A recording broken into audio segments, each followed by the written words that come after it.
When you imagine the grim instruments of medieval justice, your mind probably conjures the image of a guillotine's falling blade or the stark silhouette of the gallows. But for a select few offenders in the theater of public punishment, the most important tool wielded by their executioner wasn't a blade or a rope, it was a clock.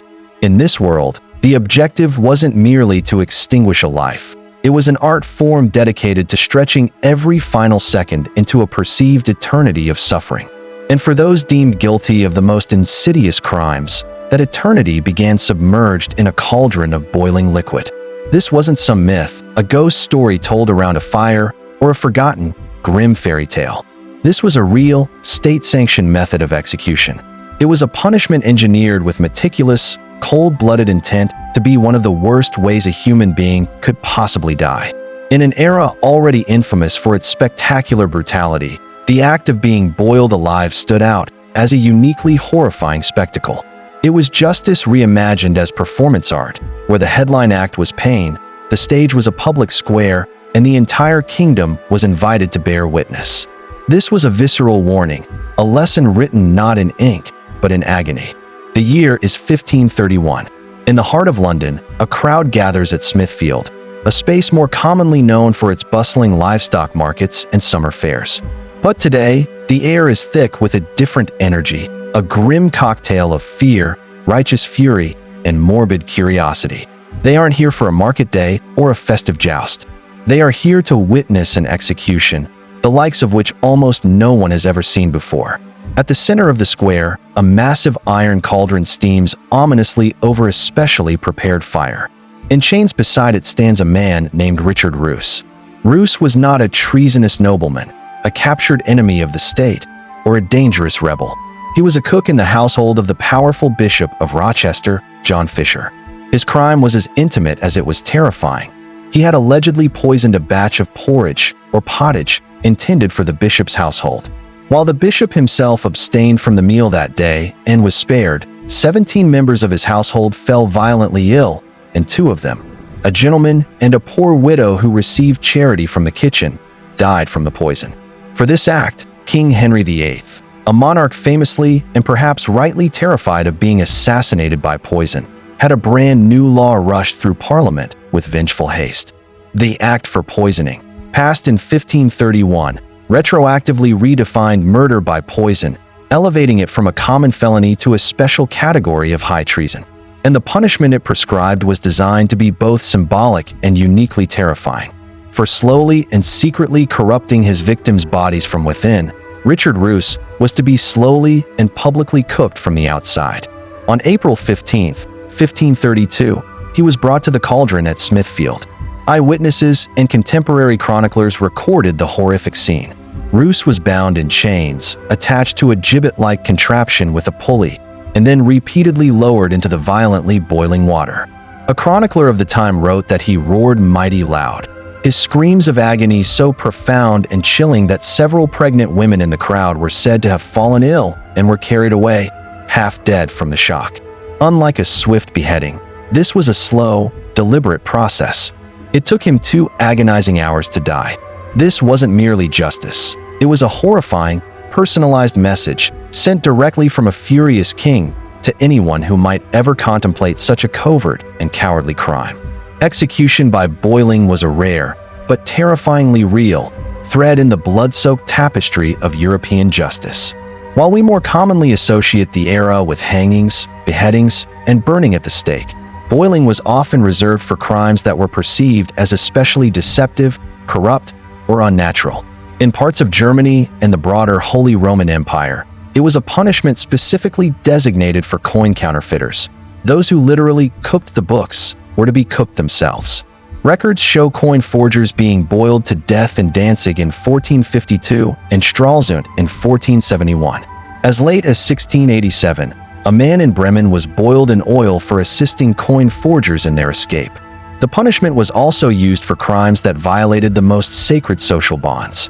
In 1392, a man in Nuremberg who had raped and murdered his own mother was boiled alive, his punishment reflecting the horrific nature of his transgression. But it was in Tudor England, under the force of Henry VIII's paranoia, that the punishment was formally codified into law and gained its infamy. The 1531 Act for Poisoning made it the official penalty for that one specific crime.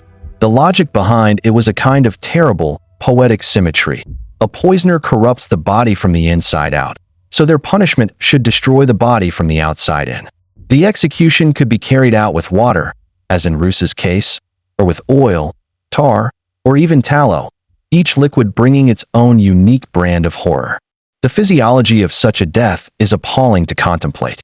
If the liquid was already at a rolling boil, death might come relatively quickly from the overwhelming shock to the nervous system, followed by catastrophic third-degree burns that would destroy the skin and nerve endings.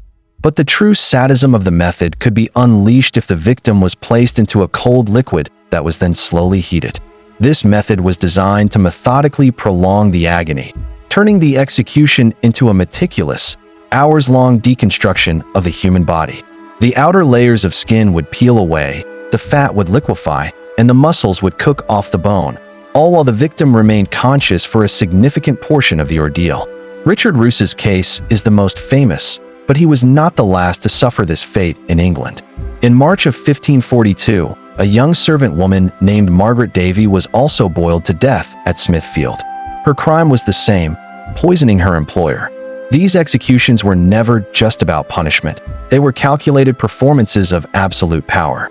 In a world without 24-hour news cycles or mass media, the spectacle of a public execution was how a ruler communicated directly with the people. It was a visceral, unforgettable lesson designed to burn itself into the collective memory of anyone who watched, a brutal assertion of the state's ultimate control. The law that prescribed this terrifying death was finally repealed in 1547, during the reign of Henry's young son, Edward VI, who considered it too cruel even for that brutal age. The sheer, cold creativity of medieval cruelty is difficult for the modern mind to fully comprehend. Boiling was just one tool in a vast and terrible arsenal of state-sanctioned pain. If you find this dark corner of our past as morbidly fascinating as we do, and want to continue unearthing the chilling truths of our ancestors, make sure to subscribe to History's Chronicle of Horror and hit the notification bell for more explorations into the shadows of history. Boiling was just one gruesome act in the medieval theater of cruelty. Rulers across Europe had a diverse menu of punishments, each designed for maximum pain and public spectacle. Here are 3 other methods that reveal the terrifying intersection of law, power, and pain. First, the infamous punishment of being hanged, drawn, and quartered. Reserved in England almost exclusively for the crime of high treason, this was not a single act of execution, but a gruesome, step-by-step ritual of degradation and death.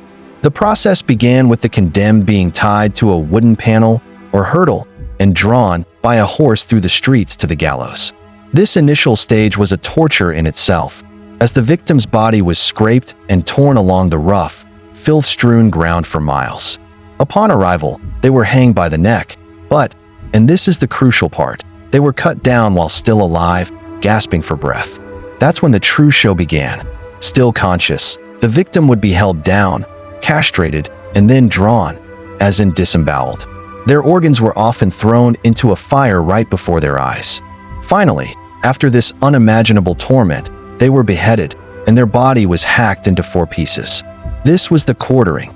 Those pieces, along with the head, were then parboiled and preserved in tar, to be put on public display across the country on landmarks like London Bridge, serving as a rotting, silent warning to any other would-be traitors.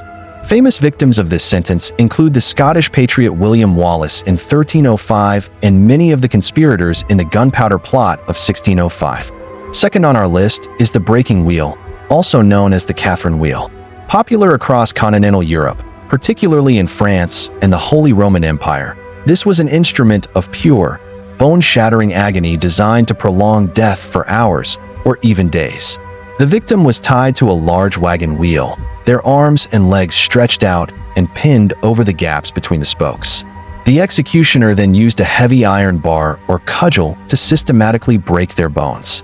The process was often meticulously prescribed by the court sentence. For lesser crimes, a merciful blow to the chest or neck, the coup de grace or blow of mercy, might be delivered first. For more heinous criminals, however, The executioner would work from the bottom up, starting with the shins and methodically shattering every bone in the limbs before moving to the torso. Once the body was a mangled ruin of broken bones and torn flesh, the victim, often still alive, would have their shattered limbs woven through the spokes of the wheel. The wheel was then hoisted up on a pole. There, the victim was left to die from shock, dehydration, blood loss, or to be picked apart by birds, denied the dignity of a proper burial, and their soul, it was believed, denied entry into the afterlife. Third, we have a punishment so awful that its historical accuracy remains a subject of debate, a method that comes to us from the ancient world, Scaphism. Known colloquially as the boats, this ancient Persian method was allegedly reserved for the most hated enemies of the state. The primary account comes from the ancient Greek writer Plutarch, who described it in his Life of Artaxerxes. The method allegedly involved trapping a victim between two small, perfectly fitting rowboats or hollowed-out tree trunks, with only their head, hands, and feet protruding. They were then force-fed a mixture of milk and honey until they developed violent, uncontrollable diarrhea, which would fester and accumulate inside the container, creating a putrid swamp of human waste. To make matters worse, more honey would be smeared on their exposed face, arms, and legs to attract insects. Left out in the sun or floated on a stagnant pond, the victim would be slowly stung and bitten by swarms of flies, wasps, and other vermin, while worms and other creatures bred in their own filth and began to eat them from the inside out. Plutarch claims one soldier, Mithridates, survived this torment for 17 days before expiring. Scaphism turned the human body into its own self-consuming torture chamber, a living vessel for decay. From the steaming cauldron to the splintered breaking wheel, these punishments were far more than just a means to end a life. They were sophisticated instruments of social control. In a world where a king's power could be fragile and challenged, where law enforcement was localized and rebellion was a constant threat, the public spectacle of execution was a brutally effective tool to project authority. It was a clear, unambiguous, and terrifying demonstration that the state held the ultimate power, the power over life, over unbearable pain, and over the very manner of one's death. The goal was not simply to punish the guilty, but to do so in a way that was so memorable, so horrifying, that it would carve a message of fear and compliance deep into the mind of every single person who watched. Today, we look back on these practices with a sense of horror and revulsion, and rightfully so. They come from a world where the concepts of justice and cruelty were inextricably tangled, where the line between the rule of law and the rule of terror was deliberately and terrifyingly thin. These were not the acts of mythical monsters from some fantasy story. They were the calculated legal policies of real governments, decreed by kings and parliaments, and carried out by ordinary people who were employed as executioners. It is a chilling and vital reminder of how the very definition of justice can be twisted and weaponized, and that the capacity for this kind of institutionalized cruelty is not confined to some distant, monstrous past, but lies waiting in the pages of our own history. Which of these punishments do you find the most profoundly horrifying? Was it the slow, scalding death of the cauldron, the systematic destruction of the breaking wheel, or something else entirely? Let us know your thoughts in the comments below. And for more unflinching explorations of the darkest chapters of our collective past, don't forget to subscribe to History's Chronicle of Horror. Thanks for watching.